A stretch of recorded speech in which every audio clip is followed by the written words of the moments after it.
Okay, hello and welcome back. Today we're going to have to figure out exactly why Rachav only hid one of the spies, so to say. Why? There were two spies after all, Calev and Pinchas, as we learned. So let's start with the pasuk, and we're going to pick up on something very interesting, an interesting language that the pasuk uses. The pasuk over here says, Perek Beis, pasuk Dal, V'tikach ha'isha es shnei ha'anoshim, that the woman, aka Rachav, took two anoshim, two people. Interesting, the pasuk doesn't call them meraglim, spies. Vatitzi peno, and she hid him. It doesn't say Vatitzi penom. It says him with the vav at the end. No. So why only one? That's what we're going to discuss. V'toimer, and then she said, Cain, Cain, bo. Yes, yes, the spies, they came to me. Bo elai hanoshim, they came to my residence. V'lo yadati ma'ayin hema. But I don't know where they are. In other words, the art scroll in the blue art scroll here explains, yeah, it's true. She couldn't deny that the men came to her. They came, but she insisted she didn't know where the spies were. She didn't know that they were spies, and she didn't even know where they went. If she would have turned them in. That's what she was saying. So why did she only hide one of them? Let's take a look. Start off at Rashi. Yesh mikros medabrim al arabim kiyachid. Lefi shemiram behatmanasam. Some psukim, they refer to many people as one. And the idea is she was very quick. She quickly tried to hide them. And therefore, it was as if it was just in one shot, but it was really referring to both of them, even though the pasuk uses a singular tense. Ubemakom sar kilo hayechidi. Also, it was a very small area where she hid them. So it was an area that was really fit for one person, but granted, true, she did hide both of them. Umedrash agarata, netanchuma yesh, Pinchas v'kalev hayu, upinchas amal lefneim v'roru lefi shayamalach. Now, the Medrash Tanchum Parsha Shlach, in the beginning of the Parsha over there, says that Pinchas, he was able to become invisible like an angel, which is a very interesting idea. And then Rashi brings a third explanation, which everyone was hidden individually. They weren't hidden together. We're gonna have to come back to that idea a little bit, that concept. The Metzudas Tzeon explains, Hestira oiso, she hid him, Cain, in Yano Emes. It's true they were here, fine. Then the Metzudas David explains, Kol echad b'makom miyuchad. It's in the singular tense because everyone was hid independently. Ki yoiser noach lahat min echad. You want a good trick for hide and go seek? If you're ever playing hide and go seek, it's better not to hide with someone else. It's easier to hide someone when you're just trying to hide one person rather than if you're trying to put them together. So, according to the Metzudas, who again offers this simple explanation of the pasuk, they were in fact both hid. However, they were hid separately. Comes along the Radak and says, Kol echad levado, kedei shelo yakiru makoimim im yalu lagag. Everyone was hidden on their own, in order that if they would go up to the roof, the people of Yericho, they wouldn't necessarily find them. Ubedrash, and then the Midrash teaches us, Elu shnei hamaraglim hayakoliv upinchas. These two spies were actually Calev and Pinchas over here. Upinchas amad lifnehem. Pinchas, Calev Pinchas. V'amad v'neim Pinchas v'lo hikiru v'lo. Pinchas was there, but they couldn't see him. Lefisha yamalach. V'tzipenu al Calev v'ado. He was an angel, and therefore he was able to become invisible, and therefore she only had to hide Calev. That's the Radak. The Ralbag over here says Rotzalomer. Shesapenu kol echad mehem b'makom miyuchod she'im yimso ha'echad yenatzal habeis. Yolo has natzels bazel lefi shekvar zachra. Okay, so the Ralbag over here is gonna see. We're gonna see the Barbanel. Let's take a look at the Barbanel. The Barbanel is gonna speak this out more. The Barbanel over here says like this: her house was locked at night, which most houses are locked at night, and the messengers of the king came yelling from outside. When she heard them, she hid them very, very quickly. Right? She didn't even have time to go to the roof. She just hid them somewhere in her house very, very quickly because they were right outside. That's why it's in the singular tense. She didn't hide them together.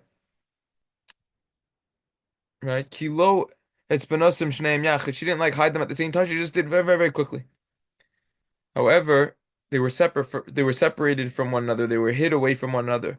Kedei she'im yikansi or yikansu bebayis v'yavakshu oisam v'yimsu echa mehem. If they would come in the house, the people who were in Yericho, and find one of them, yeha echad anishar lefleita. The other one would be safe, so to say. In other words, we should speak this idea out right now. The Radak, the Abarbanel is saying a little bit different than what we saw above. The idea that we saw above, that the Metzudas said, for example, the Metzudas David said practically it's easier to hide them if they're separate. Comes that Abarbanel and saying, no, it's not because of practical reasons to hide them. The Abarbanel, perhaps one could phrase the Abarbanel like this, is more worried about an insurance to separate them. We see a similar idea by Yaakov, that Yaakov separated everything that he had when he was coming to greet Esav in case one of them would get attacked, the other one would be able to flee. In fact, the Rabbeinu Bachai over there says this is where we learn out the concept of diversification, financial diversification.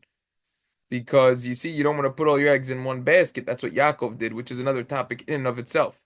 But that's basically this is the approach of the Abarbanel. All right. So just to recap over here, right now we have essentially five reasons, right? Number one, the Metzudos, you had them different places. Number one, Rashi, they were cramped together over there, right? So now, then number three is the Radak, that Pinchas was invisible, similar to Rashi. Now, number four we're going to have is the Alshach, that she hid her knowledge of the spies' whereabout. That's going to be reason number four. Reason number five is that Barbanel, which was more of an insurance situation to separate them. And now we're going to go right into reason number six.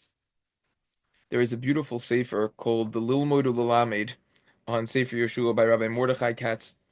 And over here on this pasuk, he says that the word for hidden that is used in the pasuk is vatitzipeno, which is in the singular tense rather than the plural, like we just said. Why? He says a new idea. This comes to teach us about the greatness of these two individuals, Calev and Pinchas.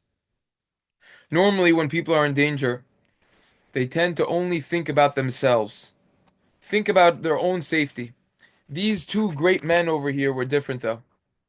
Each was more concerned about the other than himself.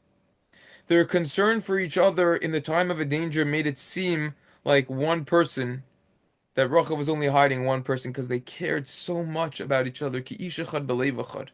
This is quoted from the Sefer Musar HaNaviyim. There's a very interesting pasuk in Mishlei in Parak Yudches.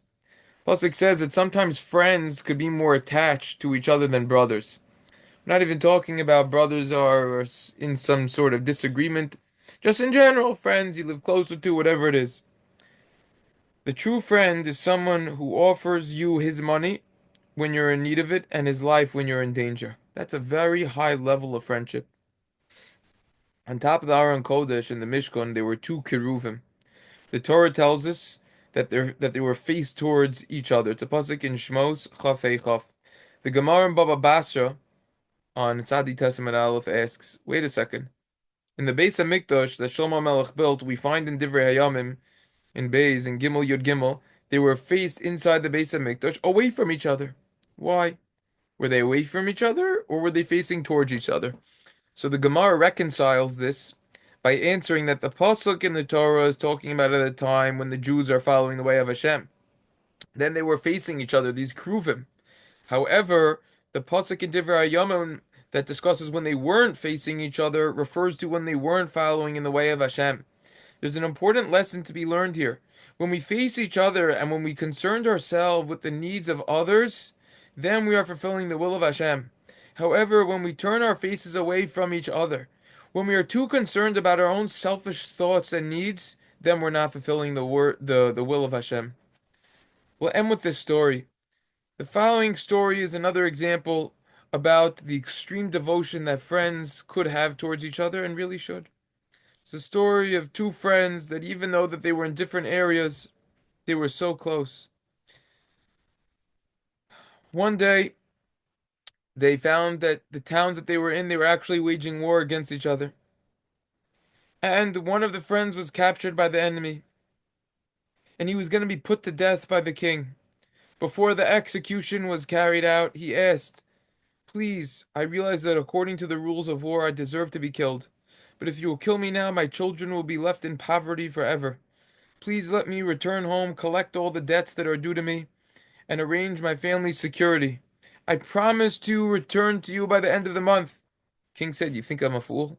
If I'm going to let you go now, how do I know you're going to return?" Good old-fashioned collateral. He thought about it and answered, "I have a friend who lives in this town. Perhaps he would be willing to take my place instead." His friend was contacted, and his friend not only acquiesced to take his friend's place, but he accepted upon himself the sentence of execution if his friend did not return. The month passed, but his friend didn't return.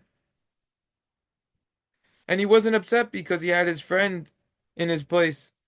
The hour for the execution drew near, came close, and his friend still didn't appear. The king ordered that he was going to be executed at the appointed time, the friend who took the place of the other. The executioner stood in readiness to carry out the death sentence when all of a sudden his friend came back. He pushed his friend aside, who took his place so generously, and said, "No, I'm the one who's supposed to get executed." But his friend wouldn't allow that.